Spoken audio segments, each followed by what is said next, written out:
Whew, okay. Sorry, I gotta catch my breath. You had 5 practices now. Who's a guy or two that's kind of standing out to you already? Guys that are standing out, obviously, right now, Christian Rector is the leader of the group.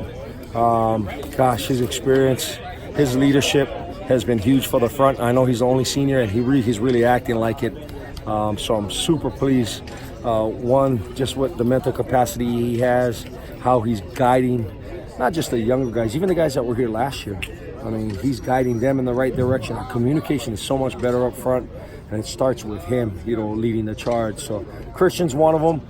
The other big, I don't want to say surprise, but it's Drake Jackson. I mean, that guy he's a good player, He's still got a lot of work to do. Let's not put him on that pedestal just yet, but he's got the tools to get there, and we got to get him there. Let's get there sooner than later. He's going to play for us right away. There's no doubt about that.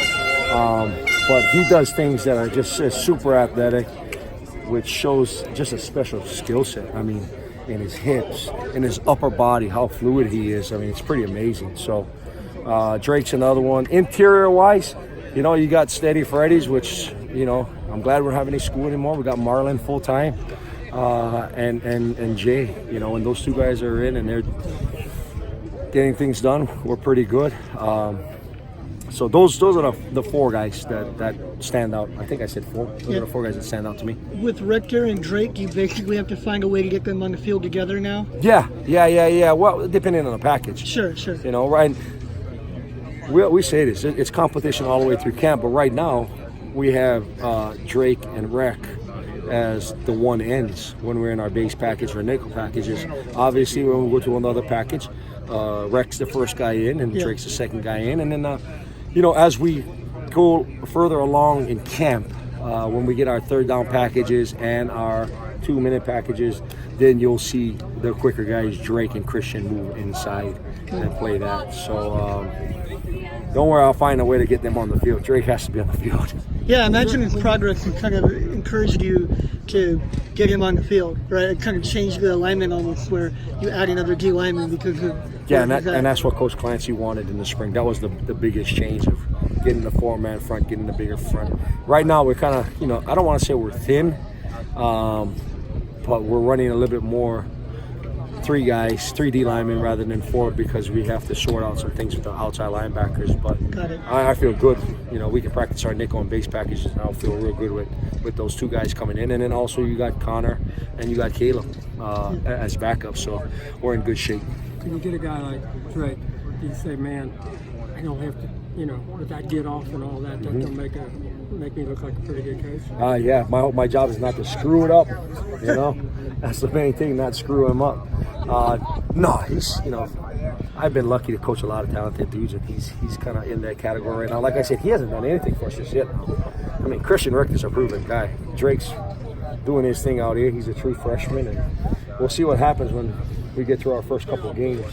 Then I'll maybe give him a little bit more praise, but we don't want to pump him up too much. No, but yeah, he's a special kid, and that's why he's in the position he is right now. He's with the ones. He's battling and fighting to keep that job. Dejon Benson's been right in there. What do you see from him? Dejon has a good mindset. Another explosive interior guy, which we saw on film, which we expected. We are force feeding him.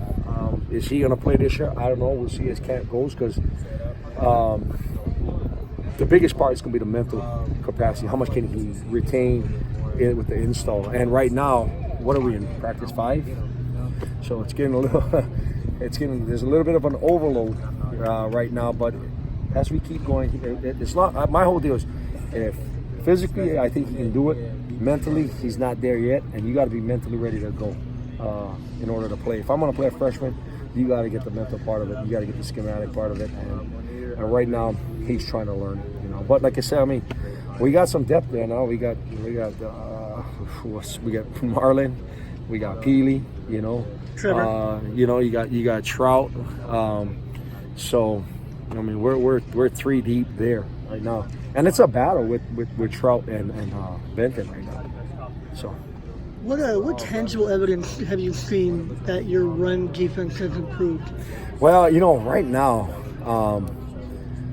for some reason, we got to be able to start a little bit quicker. First day of pads, day one of shells. Again, we kind of were feeling our way through. Yesterday, it was a kick butt day for the defensive line, and then today we put the pants on. Again, there's, little bit of give and take.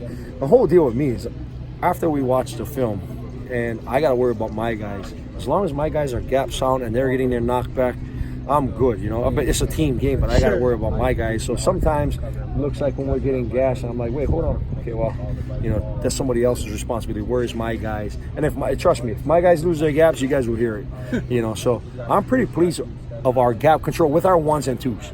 Now, my man Benton and even Trout, there's a little bit of a struggle in there with Stanley, Those three guys are still learning, but like with Figueroa playing inside and like I said, with Peely and Marlon and Jay, there should be no excuses. And they've been sound inside now, guys. So when you're learning, is it learning the defense? Learning the defense. And the mental approach, is that what you're all tied into learning the defense? Yes, to me, that's what it is, learning the defense.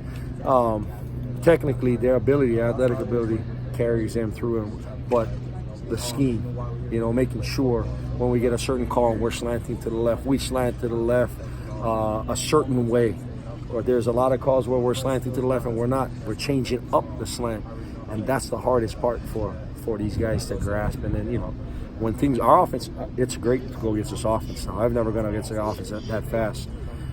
It gets you got to think quick, and so again, these young guys, there's going to be some growing pains with misalignments because of the tempo. But I feel real good about, like I said, with the ones. We're lining up, the front four is lining up, whether it's the front four or the front three. They're getting lined up, and we're going in the direction we're supposed to. Let's see one more for Coach. Obviously, with Dejan, I'm going to stick on Dejan for some reason. But obviously, you guys liked him. That's why you brought him here. But has he looked better to you than expected these first 5 practices? Yeah. Oh, yeah. I mean, him being here this summer, we changed his body. Again, the strength staff changed his body. He's dropped a bunch of pounds. But the quickness, what we saw on film, is there. Him coming out of the hips, it's there. Now it's just, again, the focus in spring was us not us stalling our feet. Well, I got to go with that with these new guys, all right, with like a Trout and Dejan, and even continue with Stanley's actually pretty good, but just not stalling their feet, and that's something where drilling through them as we go along. Thank you. Thank you. That's good.